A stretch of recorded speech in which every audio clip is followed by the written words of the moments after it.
Ça va de 25 à 40% des recrutements qui n'aboutissent pas à la fin de la période d'essai. C'est une raison encore supplémentaire, je dirais, à avoir un onboarding de qualité.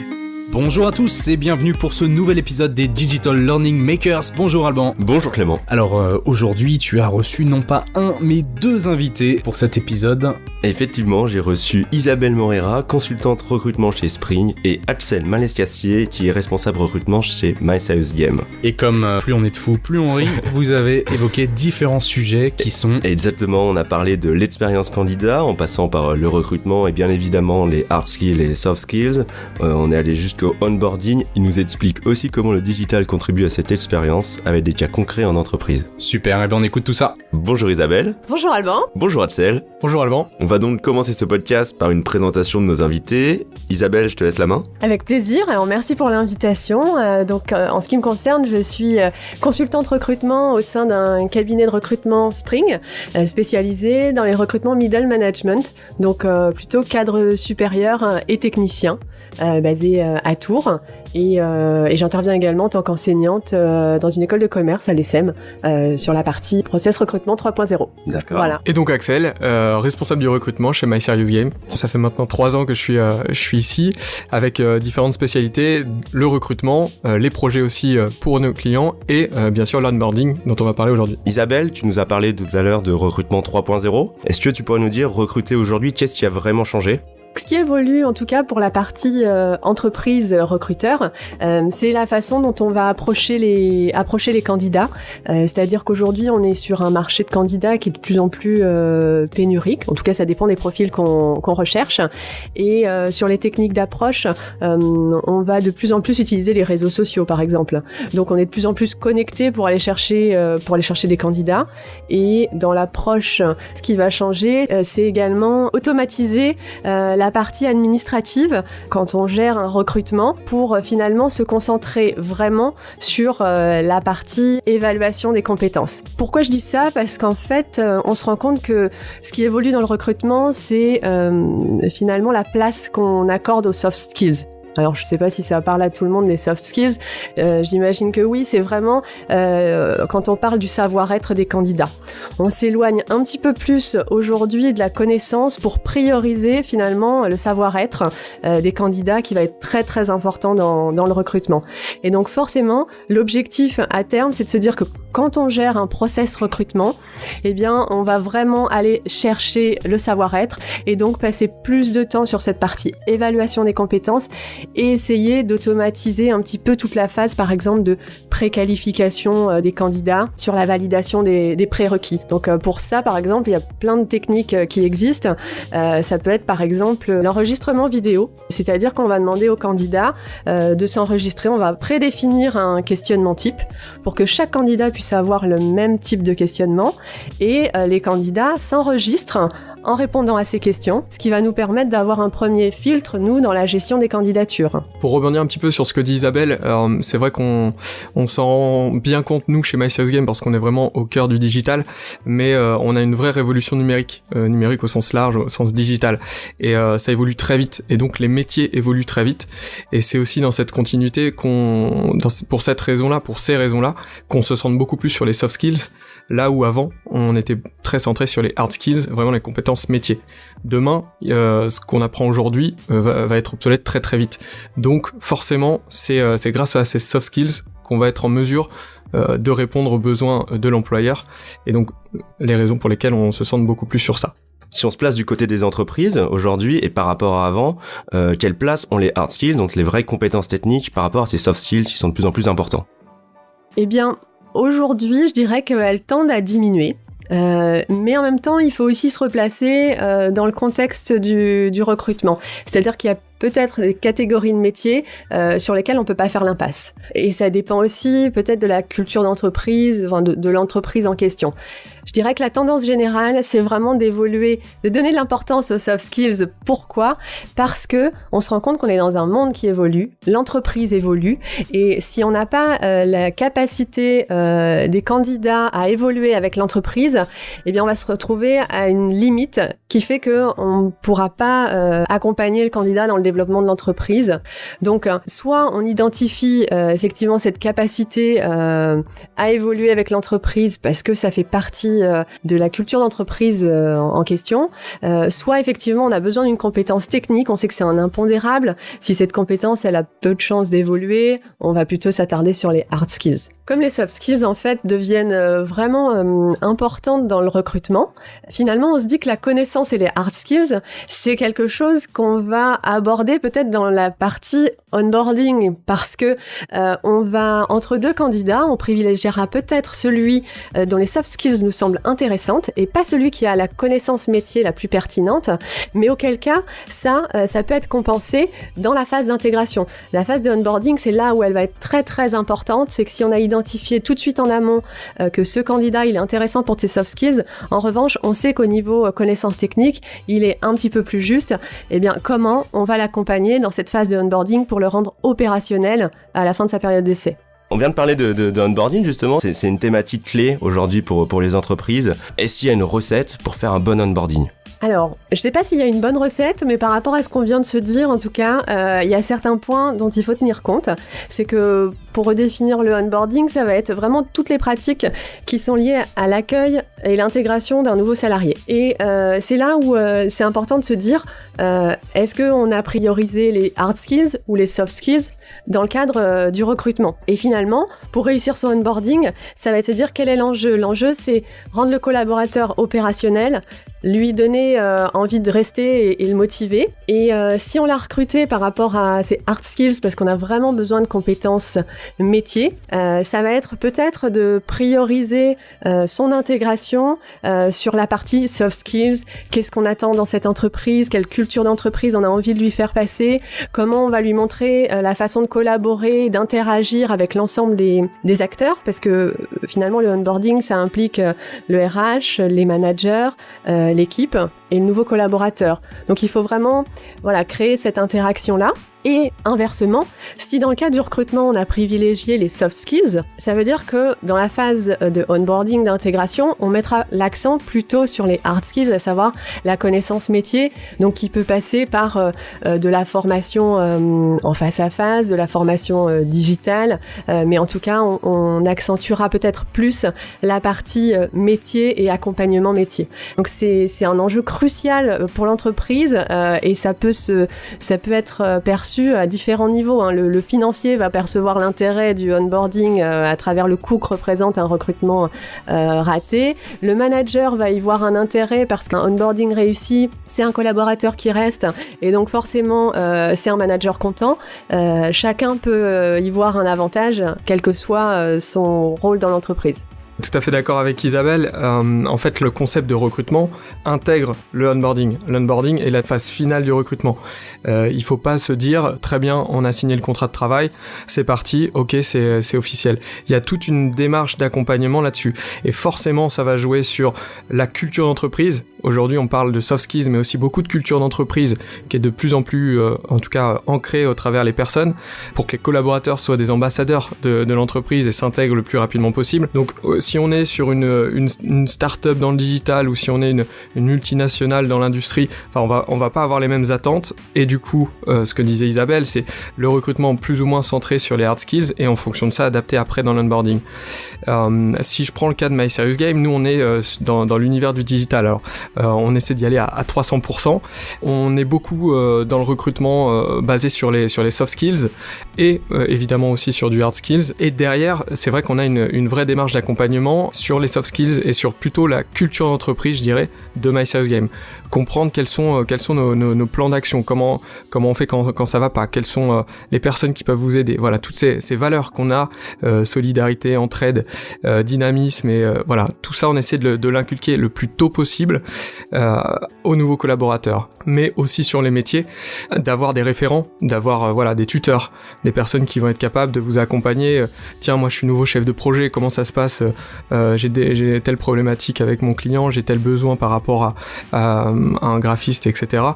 Donc voilà, d'avoir aussi des accompagnateurs là-dessus et d'être dans une formation sur du long terme. L'idée, c'est pas de se dire ok, très bien, pendant 15 jours vous allez avoir toutes les infos, vous allez rencontrer tous les animateurs, tous les managers, vous allez avoir 3 millions d'informations et puis après derrière plus rien. L'idée, c'est voilà, d'avoir un vrai accompagnement, d'avoir un vrai suivi sur 3 à 6 mois. C'est ce que font les grandes entreprises, c'est ce que font beaucoup d'entreprises aujourd'hui. Ça va même jusqu'à 12 mois parfois pour les métiers les plus à enjeu, en tension. Je pense à Google et Netflix qui sont sur des phases d'intégration, voilà, à 6 mois minimum. Et pour moi, ça a totalement son sens.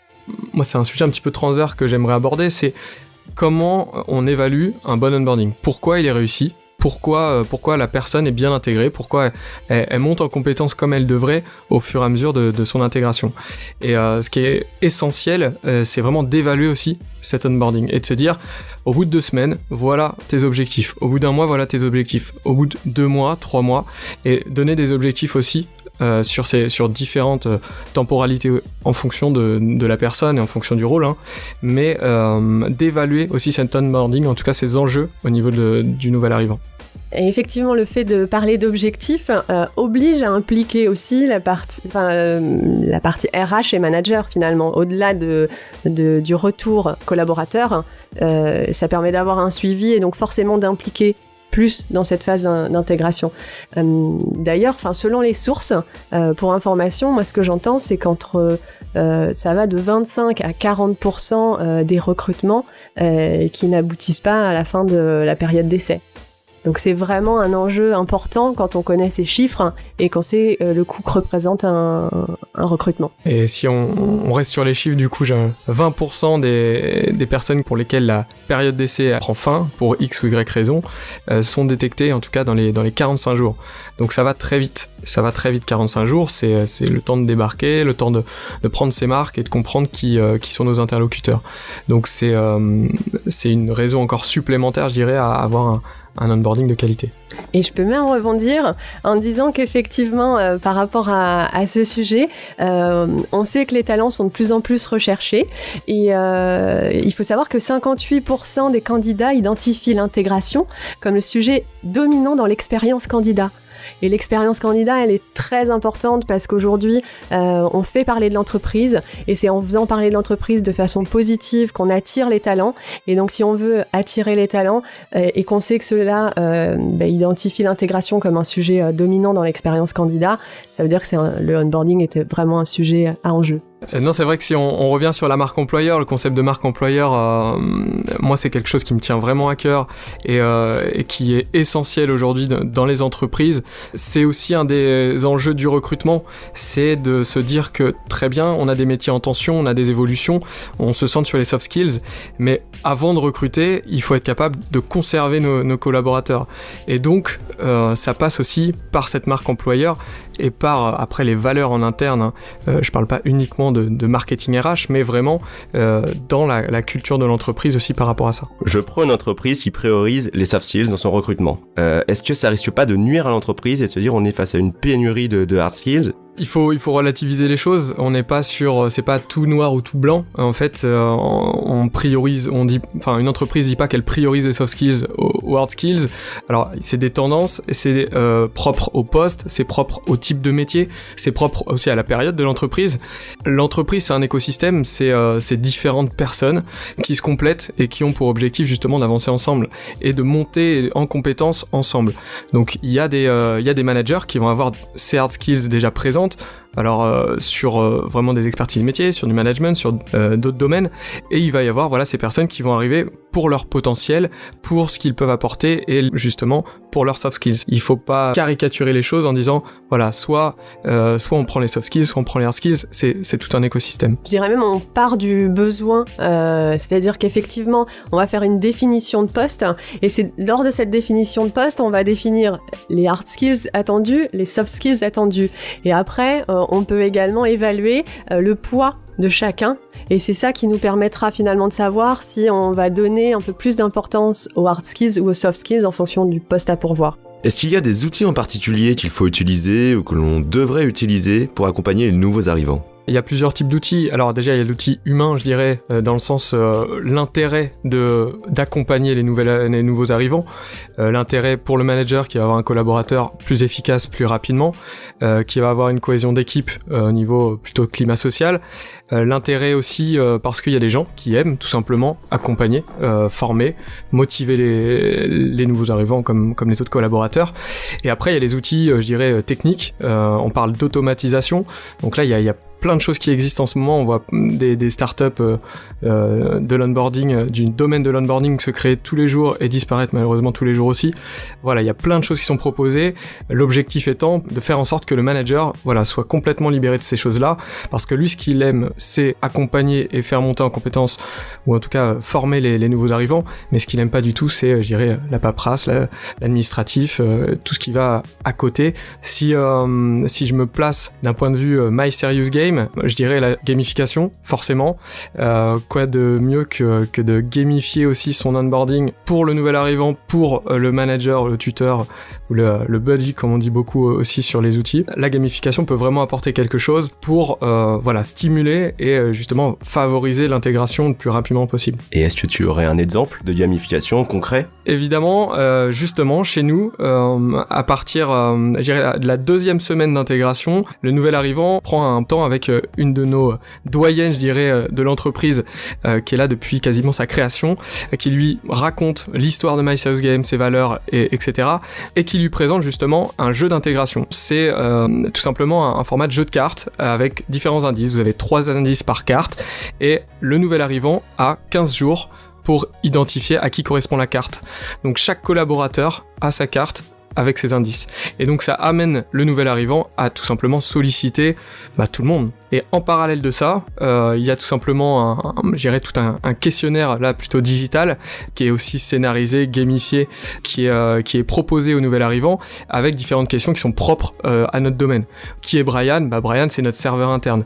Qui est voilà, il y a pas mal de questions comme ça. Et justement, l'objectif, c'est vraiment d'aller amener le nouvel arrivant à trouver ses réponses et d'avoir le meilleur score, parce que on a aussi une compétition entre les nouveaux arrivants pour avoir une surprise, donc un prix qui est assez intéressant. Après, il y a aussi, évidemment, dans un parcours d'onboarding, des solutions digitales, je dirais, plus marquées. On est souvent sur des serious games, des mises en situation où le nouvel arrivant va vraiment s'expérimenter, va parcourir l'univers de son entreprise ou dans un univers un peu différent, qui transpose évidemment son contexte professionnel, et qui va vraiment pratiquer, aller chercher les informations là où il le ferait dans la vie réelle.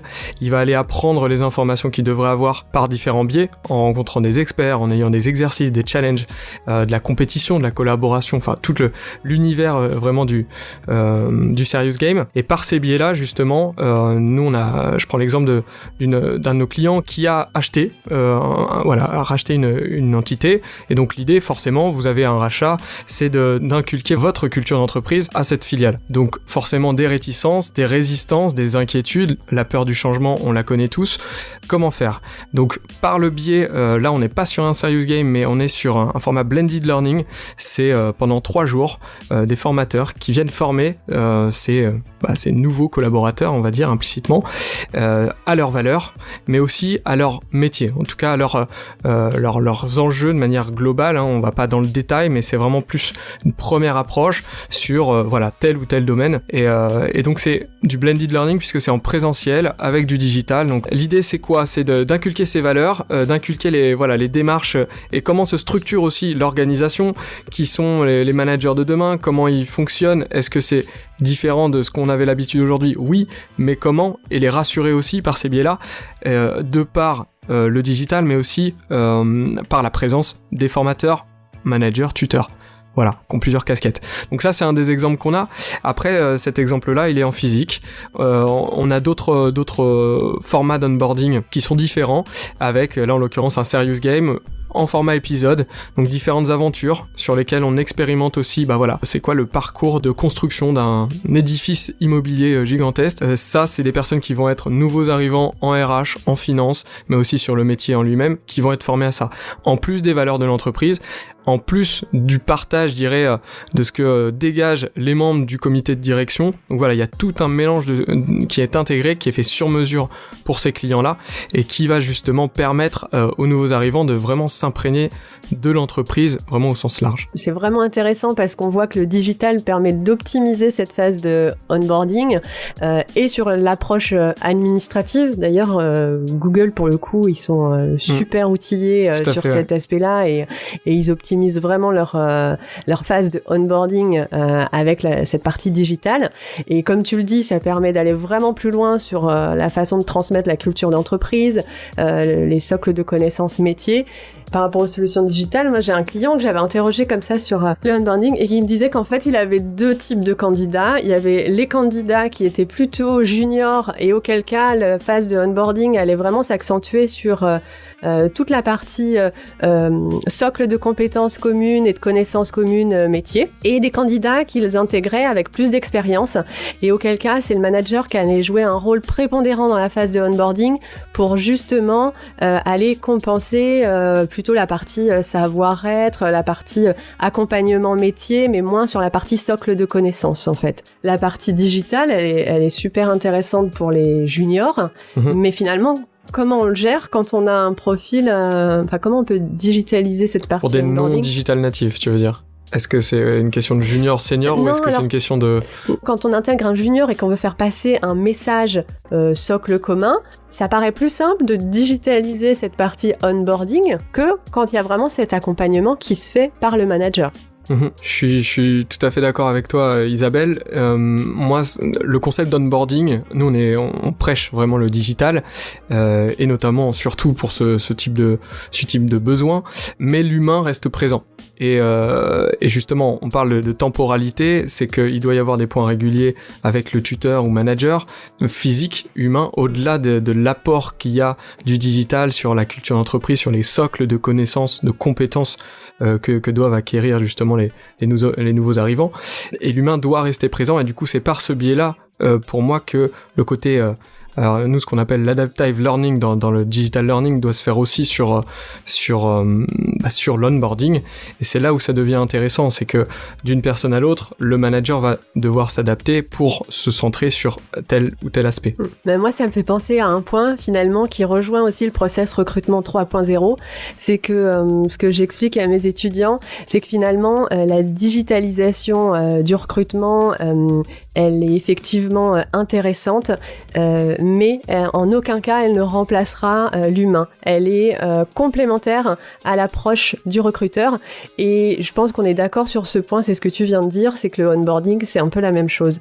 Il y a cet aspect digitalisation qui va faire gagner du temps, qui va optimiser les process, mais dans le onboarding, on gardera effectivement en tête qu'il y a aussi le côté humain qui est très important, c'est-à-dire que ce côté digital, il permet vraiment d'optimiser, et le côté humain permet vraiment de fiabiliser. Et pour appréhender le onboarding, finalement, c'est intéressant de se rappeler, quand on est arrivé dans son entreprise le premier jour, qu'est-ce qui a été fait?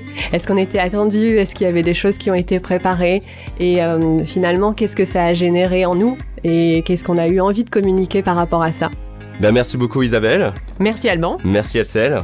Merci Alban. Et nous on se retrouve pour un prochain podcast.